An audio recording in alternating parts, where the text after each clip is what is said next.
By a show of fingers, who thinks President Trump has made fighting inflation a top priority in his first 10 months in office? None of you do. These are real Trump voters, and not a single one thinks that Trump has made lowering prices and lowering inflation a real priority during his first year in office. And I'm sure a lot of you are ready to say I told you so, but that's not what this is about. Because this isn't about dunking on people who made a choice that they now regret. It's about understanding what happened and why so many people are feeling betrayed now. I think he's delusional. He said the other month that grocery prices haven't gone up. Shows he's out of touch and delusional, not listening to the facts. Well, I would say there's so many other problems that have just taken a priority over that. Part of Trump's problem is he lacks focus, and I just don't think he can solve everything at once. And so while I think it's an important issue, I don't hold it against him, the fact that that hasn't been a top priority. Basically, just because of the average person in America, I don't think that they're being catered to. I think it's a big difference now with middle class and higher class. And I know one of the biggest things that has an effect to people that I know is healthcare, especially with Medicaid as well, with there being cuts to Medicaid. I feel like I expected certain things to be improved or certain things to become more affordable, and it did the exact opposite. Because the economy is what Trump campaigned on. That was the issue. People remembered back in 2016 when groceries didn't cost a small fortune and you could actually afford to fill up your gas tank without checking your bank account first, and when rent or your mortgage didn't take up your entire paycheck. And Trump stood there and he said he'd fix it on day one, to trust him. So people did. I mean, they thought, okay, maybe he can bring back those prices from before, but he didn't fix it. Prices have kept going up, and on top of that, Trump's tariffs have made everything more expensive. And it's becoming clear to more and more people that Trump does not care about you, and he does not care about bringing prices down. Emily Anderson from Duluth, Minnesota, categorizes her vote for Trump this year as the, quote, biggest mistake of my life. She is horrified by Trump's focus on deportations and use of Guantanamo Bay to hold migrants. She says that Trump has been too focused on, quote, ridiculous, flashy moves such as banning paper straws and renaming the Gulf of Mexico the Gulf of America. Anderson's daughter's occupational therapist has stopped taking new patients over fears that the practice will have its federal funding dry up. Anderson said, quote, I feel so stupid, guilty, regretful. Embarrassed is a huge one. I'm absolutely embarrassed that I voted for Trump. So here we have another Trump voter saying that her vote was the biggest mistake of her life. I want to talk about a few of Trump's voter blocks, and I want to start with white women specifically, because this is a demographic that went for Trump in big numbers and drove a lot of us absolutely crazy. But it's because the MAHA, Make America Healthy Again messaging, the protecting children rhetoric, the religious framing, the Trump campaign knew exactly how to target white suburban moms. They packaged his agenda up into this veneer of family values and concern for kids' well-being. And I mean, for some women that really resonated. But what did they get instead? Higher prices at the grocery store, higher childcare costs, higher healthcare costs. I have a stat for you. LendingTree tracks how much it costs to raise a kid, and their most recent study this year shows that the annual cost of raising a small child is up 35% since just 2 years ago. That's not just some small inflation increase. That is Trump actively making it harder for families and for moms. And he said that I could share this. I've really appreciated hearing what you have had to say the past week on The Five and your podcast with Scott. So, yay, Scott. You've really opened my mind on certain things that are currently going on as someone who voted for Trump.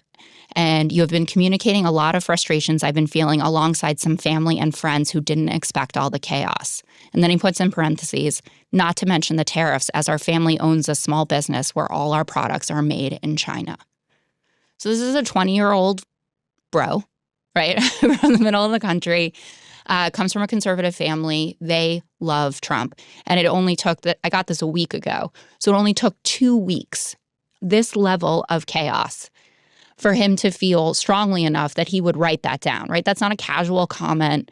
And he told me that I could talk about it, that I could put that out on air. So it's obviously something that's very emblematic of not only what's going on in his life, but what's going on in his orbit. Oh man, the college students and the business bros who thought that Trump was going to be good for the economy, good for jobs, good for their future careers. I mean, these are the guys who believed the billionaire persona, who thought successful businessman meant that he would make everyone successful. And I mean, I get it. When you're in college or you're just starting out and someone tells you they're going to create jobs and make the economy better, of course it sounds appealing. But now reality is hitting. In just 10 months in office, Trump's tariffs have destroyed industries. American farmers are hurting more than they ever had. Small businesses are shutting down while massive corporations continue to get richer and richer. Unemployment is at an all-time high. I mean, I'm sure I don't even have to tell you guys. How many of you guys are looking for a job and can't find one? The job market is the worst it has ever been. But Republicans and Trump do not care. They're focused on making sure their billionaire friends and their donors pay less in taxes.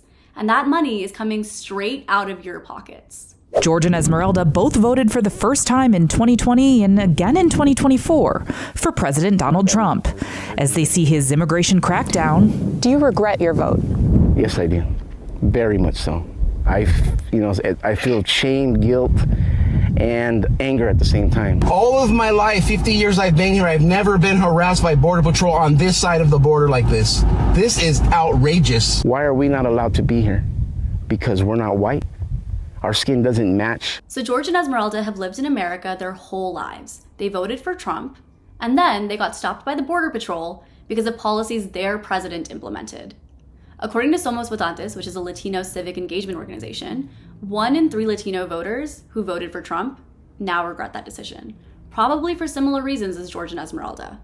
Because Republicans like to pretend that they're focused on crime and deporting violent criminals, when actually what they're focused on is just literally anyone who doesn't look white. The Trump administration has tried to deport multiple times people who are legally allowed to be here. Legally allowed to be here. And that's what's important here. Trump's immigration policies affect every single one of us.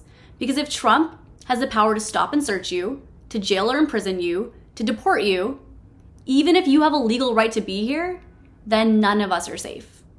So with all of this regret, all of these people expressing genuine frustration and disappointment, what does Trump think about all of this? I do want to talk about the economy, sir, here at home. And I wonder what grade you would give A+. your economy. A+. Yeah, A++++++. Well, people are buying their holiday presents. They're planning. Look, don't be dramatic. No. Don't be dramatic. They're planning their budgets for next year, Mr. President. I know. He says, don't be dramatic. Can't afford rent or your mortgage? Well, don't be dramatic. Working 2 jobs and still can't make ends meet, or maybe you can't even find a job. Well, don't be dramatic. Your grocery bill doubled? You guessed it, don't be dramatic. An A+++. That's his assessment of himself. While people are literally saying voting for him was the worst mistake of their life, he's giving himself an A+++ like he's in kindergarten. I mean, it's just so dumb. He's so in your face about the fact that he doesn't care about you, and he doesn't care that prices are high, and he doesn't care that his policies are making already high prices even higher. He doesn't live in the same reality as you because he's a billionaire. I could total up all of the money that I have and all of the money that all of you watching have, and we still wouldn't even come close to matching Trump's level of wealth. And so that's why when his own voters are hurting over higher prices, he doesn't care. All he cares about is whether he and his billionaire friends are paying a lower tax bill. So if you voted for Trump and now you're second guessing your decision, that's okay. Trump made huge promises, literally huge promises, and he knew the entire time that he was lying to you. He promised to lower costs. Instead, he raised them. He promised to help you. Instead, he's helping billionaires. He promised to make your life easier. Instead, he made it harder and harder and then told you to stop complaining. Many Americans would disagree with that grade that he gave himself. A Fox News poll found 76% of voters have a negative view of the economy. Now, that's 6 points higher than how they felt at the end of the Biden presidency. And so it's not surprising that we're seeing people switching to Democrats in recent elections. Places that went for Trump in huge numbers are now flipping blue. Because people are waking up and they're realizing that the guy who promised to fight for them is actually fighting for billionaires and massive corporations. Trump isn't going to suddenly start caring about your grocery bill. He's not going to wake up one day and magically understand what it's like to choose between paying rent and buying medicine. He's going to give himself A++s and then go play a $50,000 round of golf on taxpayer dime while you continue to struggle. But there are people fighting for policies that will help you. Higher wages, cheaper housing, lower healthcare bills, capping credit card interest rates, stopping corporations from price gouging you. This is about who's actually coming up with real solutions to lower prices for you and make your life better. And I can promise you that that person is not Trump and that person is not your local Republican politician. Thank you so much for watching. Share this with anyone that you think might need to hear it, and I'll see you next time.